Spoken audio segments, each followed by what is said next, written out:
I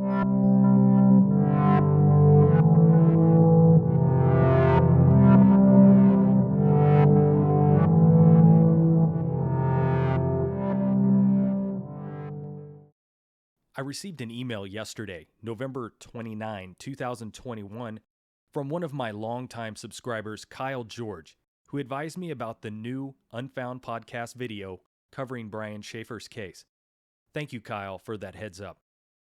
Ed from the Unfound podcast released an intriguing and thought-provoking video titled The Brian Shaffer Video Re-Examined. If you haven't already subscribed to the Unfound podcast, I highly suggest heading over there and doing so. I'm going to post a link to Ed's video in the description below. In the video released yesterday, Ed discusses the Ugly Tuna Saloona surveillance footage that has been seen countless times in the past. However, when the surveillance footage is shown on the real-life Nightmare episode, the footage has been expanded, increasing the field of view at the bottom of the screen. Additionally, they zoom in on Brian and the action taking place at the bottom of the screen. Alright, so let's take a look at the multiple versions that have been released thus far by various shows, including the new real-life Nightmare episode.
Clearly, the real-life Nightmare version is superior to the other versions. Important to note is that it does appear that the E-channel did use the increased field of view version as well. However, they do not zoom in on the action, making it difficult to determine just what is taking place. Kelly Bruce, who is probably the foremost expert on Brian's case and is featured in the real-life Nightmare episode, contacted Ed and told him to check out something interesting that can be seen in the real-life Nightmare footage. I'm going to go frame by frame through the real-life Nightmare footage, pointing out what Kelly and Ed have discussed, and adding some of my own commentary. Just to set this up, at this point in the surveillance footage, it's 1:55 a.m., so it's almost closing time at the Ugly Tuna Saloona bar, located in Columbus, Ohio. Brian is seen out front of the Ugly Tuna with two girls named Amber and Brighton. Amber and Brighton had never met Brian before that night. Reportedly, the two girls were intoxicated, as was Brian, and the two women's recollection of that night is very poor. They do recall that Brian had agreed to walk them out to their car, but at the last minute he changed his mind and decided to remain at the bar. Amber nor Brighton could recall why Brian decided not to walk them out to their car. The women stated that they left the bar immediately after this moment captured on surveillance footage, and they last saw Brian standing against the wall of the bar at 1:58 a.m., which is just out of camera view. 2 minutes later at 2 a.m., Brian's friends Clint and Meredith, who Brian had gone to the bar with that night, exited the bar and did not see Brian anywhere outside. They decided to leave, thinking he had gotten a ride home with someone else. So wherever Brian went, he did it in the span of 2 minutes. Important to note, Meredith texted Brian at 2:01 a.m., and Brian never replied.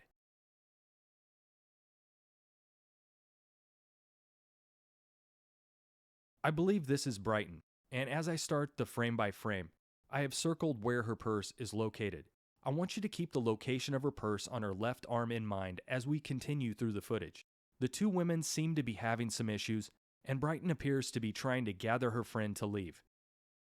Keep in mind that just out of camera view are two Columbus police officers leaning against the rail of the stairs. Now watch as Brian's attention shifts from the two women to the police officer standing nearby.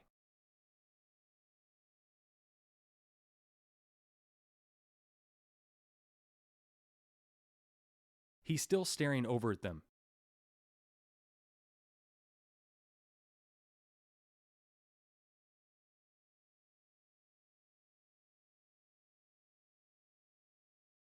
And then he pulls something out of his pocket and takes a quick look.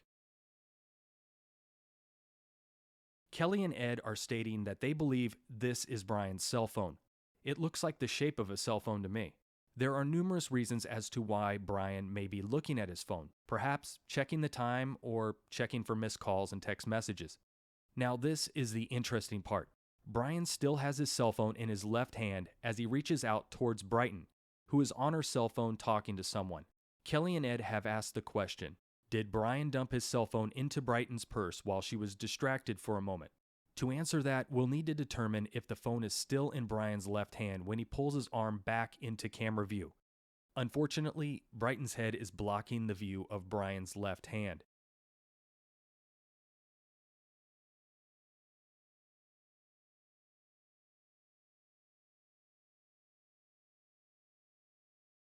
Now right here, I could see where Brian could possibly be putting the phone back into his pocket, but unfortunately our view is blocked.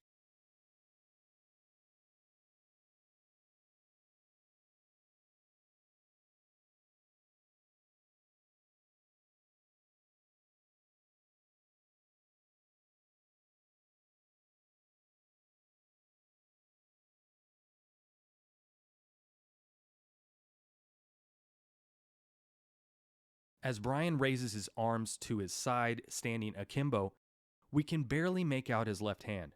I'm zooming in here and I'll leave it up to you, the viewers, to decide if his hand is empty or if it appears that he is holding his cell phone.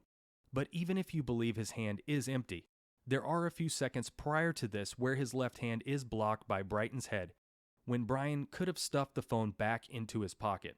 Another important thing to consider is that Meredith texted Brian about 3 minutes after this video cuts out. So if Brian did dump his cell phone into her purse, wouldn't she have been alerted to the phone?